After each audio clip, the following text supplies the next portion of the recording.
കൊച്ചി കളമശ്ശേരിയിൽ ഓടുന്ന ബസ്സിൽ കണ്ടക്ടറെ കൊലപ്പെടുത്തിയ പ്രതി പിടിയിലായിരിക്കുന്നു. കളമശ്ശേരി സ്വദേശി മിനു ബിജുവിനെയാണ് അറസ്റ്റ് ചെയ്തത്. എസ് ശ്യാംകുമാർ വിവരങ്ങളുമായി ചേരുന്നുണ്ട് കൊച്ചിയിൽ നിന്ന്. ശ്യാം, പട്ടാപ്പകൽ നടുക്കുന്ന സംഭവം, വലിയ നടുക്കമുണ്ടാക്കിയ കൊലപാതകം, അതിൽ പ്രതി പിന്നീട് ഓടി രക്ഷപ്പെടുന്ന നിലയുണ്ടായിരുന്നു. വ്യാപകമായ തിരച്ചിൽ നടക്കുന്നുണ്ടായിരുന്നു. എവിടെ നിന്നാണ് ഇയാൾ പിടിയിലാവുന്നത്? വിവരങ്ങൾ എന്താണ്? പോലീസ് പറയുന്നത് എന്താണ് ശ്യാം?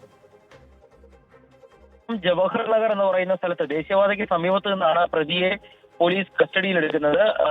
കളമശ്ശേരി പോലീസാണ് പ്രതിയെ കസ്റ്റഡിയിലെടുത്തിരിക്കുന്നത്. ഇയാൾ നേരത്തെയും ചില കേസുകളിൽ പ്രതിയാണ്. ഇയാൾ ഒരു യുവതിയുമായി ഒരുമിച്ച് താമസിച്ചു വരികയായിരുന്നു. കഴിഞ്ഞ ഏതാനും നാളുകളായി അവര് ഇയാളുടെ ശല്യം സഹിക്കാൻ വയ്യാതെ മാറി താമസിക്കുകയും ചെയ്യുന്നുണ്ട്.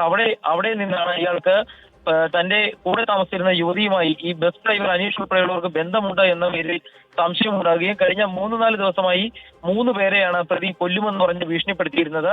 ഇതിന് ഇടയിൽ ഇയാൾ ഈ യുവതി ജോലി ചെയ്തിരുന്ന കടയിലെത്തി ഫോൺ ഉൾപ്പെടെ വാങ്ങുകയും അനീഷ് വരുന്ന ബസിന്റെ സമയം കൃത്യമായി മനസ്സിലാക്കി കാത്തു നിന്ന ബസ് കയറി കുത്തുകയുമായിരുന്നു എന്നുള്ളതാണ് പോലീസ് സംഘം പറയുന്നത്. സംഭവത്തിന് ശേഷം ഓടി രക്ഷപ്പെട്ട പ്രതി പിന്നീട് മുട്ടത്തെത്തുകയായിരുന്നു. അവിടെ നിന്നാണ് പോലീസ് ഇപ്പോൾ ഇയാളെ കസ്റ്റഡിയിലെടുത്തിരിക്കുന്നത്. ഉടൻ തന്നെ കളമശ്ശേരി പോലീസ് സ്റ്റേഷനിലേക്ക് പ്രതിയെ കൊണ്ടുവരുമെന്നുള്ളതാണ് വിവരം. അതിനുശേഷം മാത്രമാകും കൊലപാതകത്തിന്റെ മറ്റു കാര്യങ്ങളും മറ്റും പ്രതിയെ ചോദ്യം ചെയ്യാൻ സാധിക്കുകയും അറസ്റ്റ് രേഖപ്പെടുത്തുകയും ചെയ്തത്. ഏറ്റവും പ്രധാനപ്പെട്ട വിവരം, പ്രതി ഇപ്പോൾ പോലീസിന്റെ കസ്റ്റഡിയിലായിരിക്കുന്നു എന്നുള്ളതാണ്. ശരി, എസ് ശ്യാംകുമാർ വിവരങ്ങൾ നൽകുകയായിരുന്നു.